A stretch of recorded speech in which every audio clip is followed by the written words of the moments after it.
You join me in the canyons of Malibu, California. Some speak of these roads as some of the best in all the West Coast, so we're here to find out.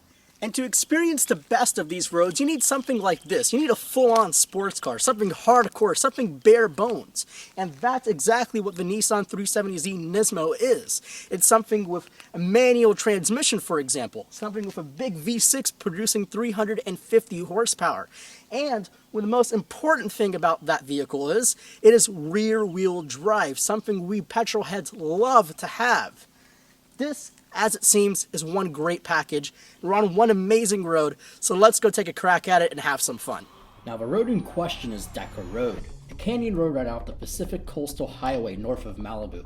It's a 32-mile stretch of paved perfection with great views and a road that doesn't really go anywhere. Now I know what you're thinking. You might be thinking that we've reviewed this car before and it didn't fare well in our review. You may recall we called it clunky and overpriced and cramped and noisy. While you are right, we were wrong. I drove that 370Z like a driver's car, like a precision tool that your dentist used to take your rotten teeth out. This is not what the 370Z is. The 370Z is supposed to be a man's car. It's supposed to be heavy and hairy-chested, something very mechanical, and that's why a lot of reviewers don't like the 370Z. They much prefer the Porsche Cayman, which is that precision tool. It's that line you draw with the Porsche Cayman that attracts the people to buy it and the reviewers to love it. You drive that Porsche Cayman like a precision tool, and I have massive respect for the Porsche Cayman. But I still love this car. This is the hairy-chested man's car, and it's half the price of the Porsche Cayman and has the same amount of power output. Sure, it's a lot more heavy than the Porsche Cayman, but this engine sounds very manly, very aggressive. It sort of sounds like miced lions. So when a lot of reviewers talk about the Nissan 370Z feeling disconnected and clunky, and I even said that, I was wrong.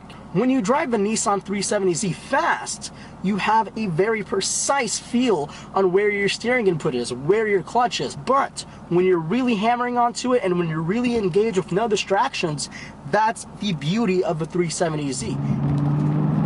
When you grab this car by the scruff of the neck and throw it around a corner, it is just a magical thing. It just grips. And when it lets go, it's so easy to manage. Now under here is Nissan's classic VQ engine. It's a 3.7 liter V6 from Nissan's VQ lines of engine. And this one actually, it's a pretty old one. They've been making these things for a pretty long time now. And it's 3.7 liter V6. It has no direct injection, no turbocharging. The only real technical achievement is variable valve timing, something Toyota Corollas now have. Now the numbers you might like. 332 horse, 270 pound-feet of torque comes from this engine, but this is not a normal 370Z. It is the NISMO one, which comes with a fabulous red cover that is pretty pointless, but 350 horsepower as well as 276 pound-feet of torque results from an ECU fiddle, and also the engine revs a bit higher than the 370Z, which means 0 to 60 drops down in the high 4s. So what else is different on the NISMO Z other than the outrageous body panels? Nothing. Slightly less comfortable seats, small weight savings, some different software in the engine management system, and some red paint on the engine cover.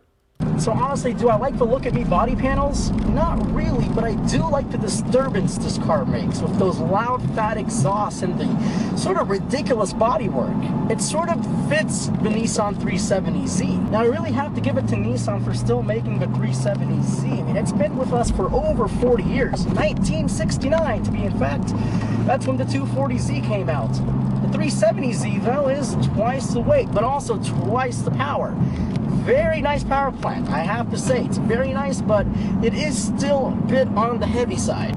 Now, if you compare the 370Z with cars like the Scion FRS, Toyota GT86 if you don't live in the United States, then it's sort of a weird game because the GT86 is a beautiful car. It's beautifully balanced with a 4-cylinder flat-4 boxer from Subaru. This has a lumpy old heavy V6 up in the front. See, the Nissan 370Z has a front weight bias. It has the engine dangling out in the front, which makes it heavier on the nose, which would naturally bring the understeer to your vehicle.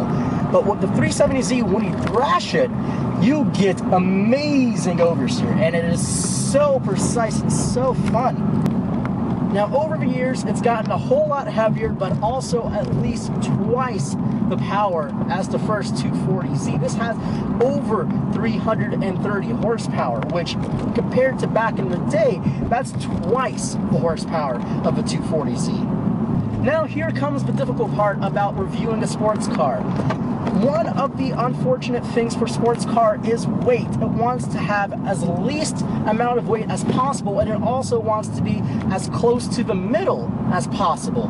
And this car is none of those. One, the weight's way out in the front, and two, it's a lot of weight. That V6 weighs a whole lot, and the body is also a pretty heavy one. So compared to a Scion FRS, Porsche Cayman, Porsche Boxster, thinking about other mid-engine cars like the Lotus Elise, this will fall behind them. But here's the biggest part of the 370Z. It's more power for your buck.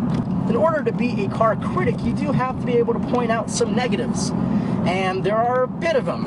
But there's a lot of positives that outweigh it for me. One, the weight of the thing. It's a pretty heavy car. It's 3,400 pounds. That's a whole lot of weight. That's over 600 pounds heavier than the Scion FRS. Now, the good thing about that weight is you get a very big and very high revving engine. That V6 loves to sing. It loves to rev up to 8,000 RPM before changing a gear, and you get a lot of power and a lot of speed in that time. And you do 0 to 60 in about 4.7 seconds in the NISMO 370Z. It's a very fast car. You know, I was going to do this review without talking about the Synchro Rev Match system, but it's too good to not talk about it.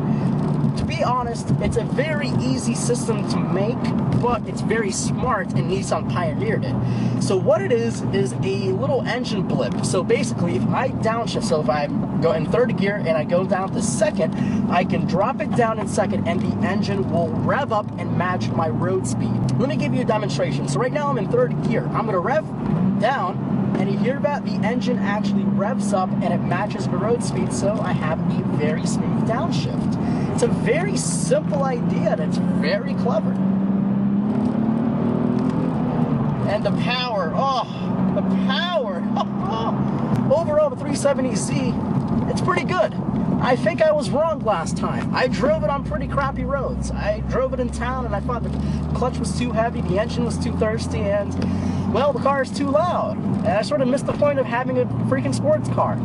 It's supposed to be heavy, it's supposed to be loud, it's supposed to be fun. And right now, it is.